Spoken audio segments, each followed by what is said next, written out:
Touching Spirit Bear by Ben Michelson. Chapter 1. Cole Matthews knelt defiantly in the bow of an aluminum skiff as he faced forward into a cold September wind. Worn steel handcuffs bit at his wrists every time the small craft slapped into another wave. Overhead, a gray-matted sky hung like a bad omen. Cole strained at the cuffs even though he had agreed to wear them until he was freed on the island to begin his banishment. Agreeing to spend a whole year alone in southeast Alaska had been his only way of avoiding a jail cell in Minneapolis. Two men accompanied Cole on this final leg of his journey. In the middle sat Garvey, the gravelly-voiced, wisecracking Indian parole officer from Minneapolis. Garvey said he was a Tlingit Indian, pronounced Tlingit, proudly with a clicking of his tongue, as if saying Tlingit. He was built like a bulldog with lazy eyes. Cole didn't trust Garvey. He didn't trust anyone who wasn't afraid of him. Garvey pretended to be a friend, but Cole knew he was nothing more than a paid babysitter. This week, his job was escorting a violent juvenile offender, first from Minneapolis to Seattle, then to Ketchikan, Alaska, where they boarded a big silver float plane to the Tlingit village of Drake. Now they were headed for some island in the middle of nowhere. In the rear of the skiff sat Edwin, a quiet, pot-bellied Tlingit elder who had helped arrange Cole's banishment. He steered the boat casually, a faded blue t-shirt and baggy jeans his only protection against the wind. Deep-set eyes made it hard to tell what Edwin was thinking. He stared forward with a steely patience, like a wolf waiting. Cole didn't trust him either. It was Edwin who had built the shelter and made all the preparations on the island where Cole was to stay. When he first met Edwin and Drake, the gruff elder took one look and pointed a finger at him. "Go put your clothes on inside out," he ordered. "Get real, old man," Cole answered.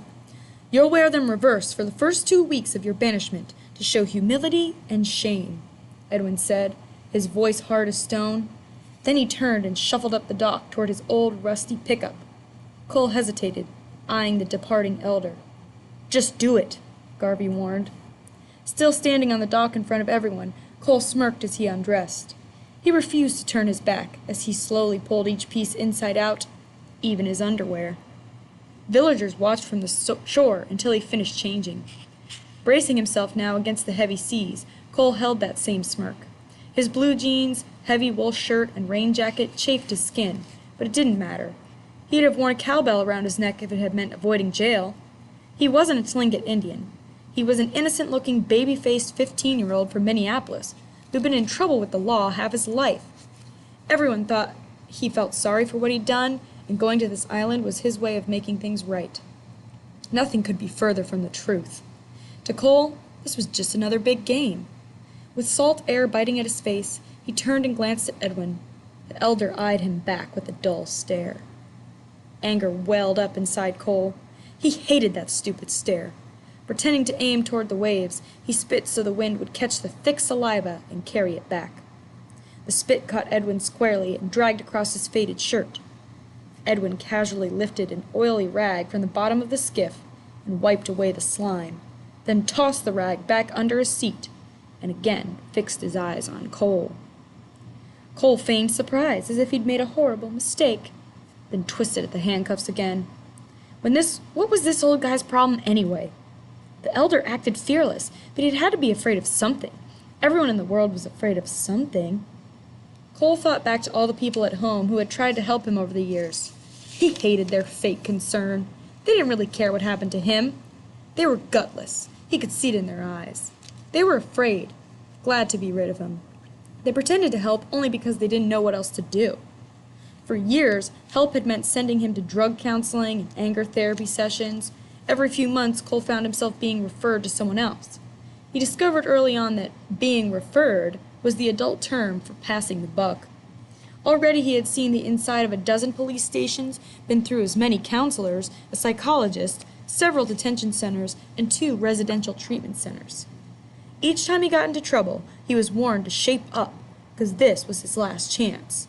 Even the day he left for the island, several of those who gathered to see him off, including his parents, had warned him, "Don't screw up.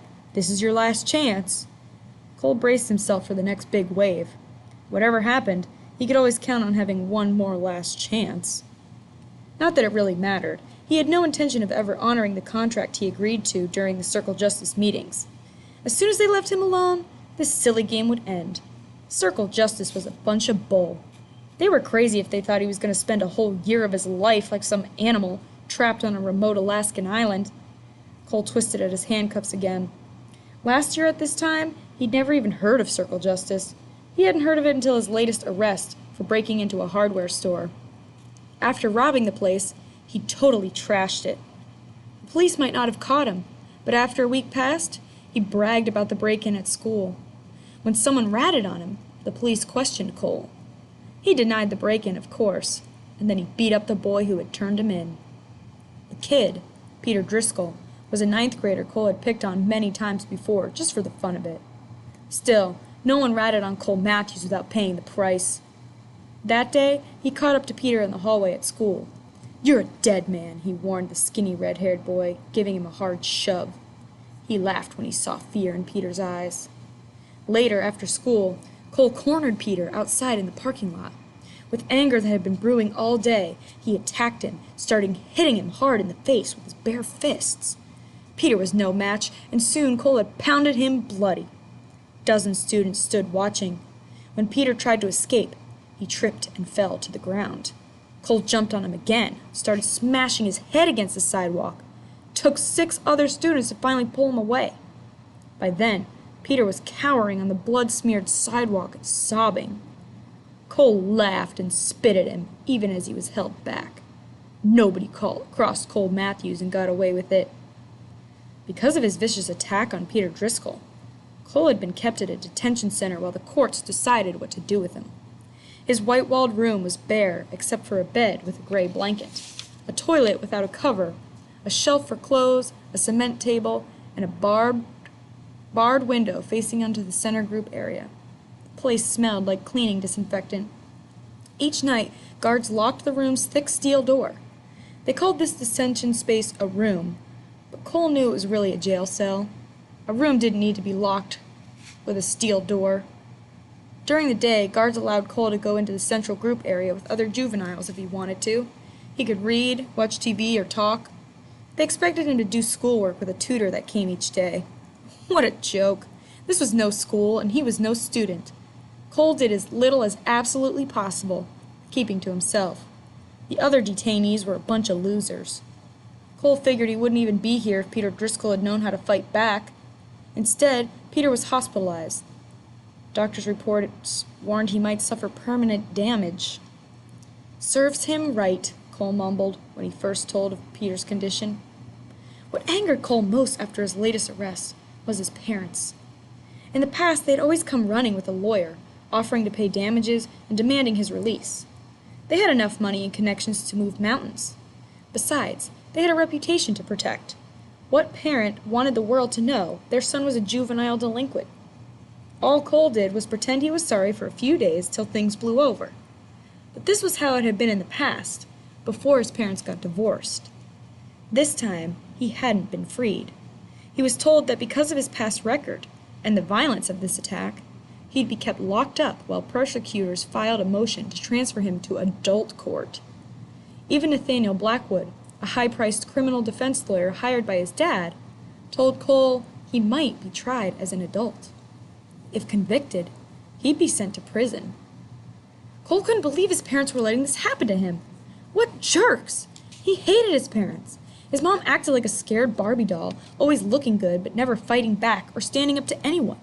His dad was a bull-headed drinker with a temper. He figured everything was Cole's fault. Why wasn't his room clean? Why hadn't he emptied the garbage? Why hadn't he mowed the lawn? Why was he even alive? "I never want to see your ugly faces again," Cole shouted at the lawyer and his parents after finding out he wouldn't be released. But still, his parents tried to see him. Because of their divorce, they visited separately. That's how much they thought about themselves and about him, Cole thought. They couldn't even swallow their dumb pride and visit together. During each visit, Cole relaxed on his bed and pretended to read a newspaper, completely ignoring them. He liked watching his parents, especially his dad, squirm and get frustrated. Some days, his dad got so mad, he turned beet red and twitched because he couldn't lay a finger on Cole with the guards watching. Finally, his parents quit trying to visit.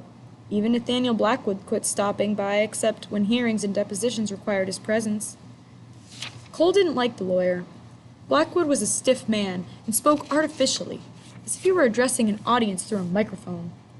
Cole swore he would starch on everything. Judging by how he walked, that included his underwear. The only person who insisted on visiting regularly was Garvey, the stocky youth probation officer who stopped by the detention center almost daily. Cole couldn't figure Garvey out. He knew the probation officer was super busy, so why did he visit so often? What was his angle? Everybody had an angle, something they wanted. Until Cole could figure out what Garvey wanted, he resented the visits.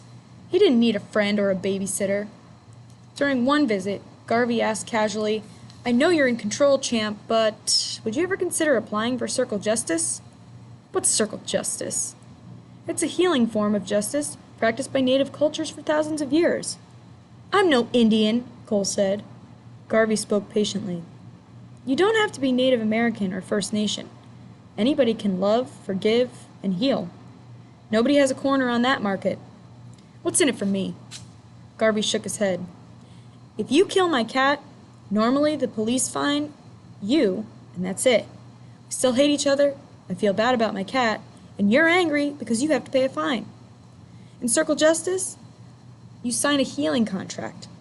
You must agree to help me pick out a new kitten and care for it as part of the sentencing."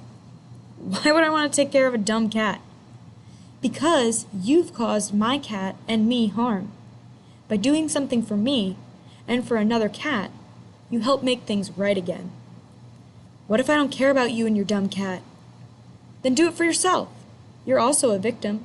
Something terrible has happened to you to make you want to kill a poor small animal." Cole shrugged. "Feeding a dumb cat beats paying a fine."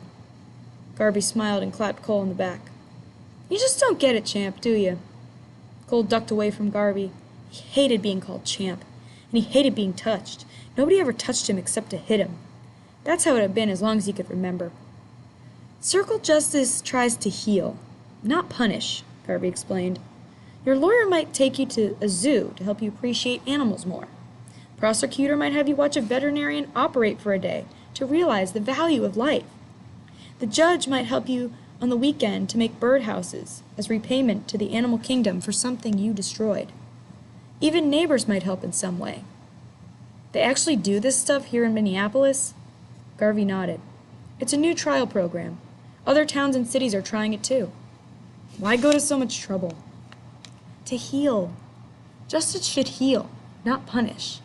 If you kill my cat, you need to become more sensitive to animals. You and I need to be friends, and I need to forgive you to get over my anger. That's circle justice.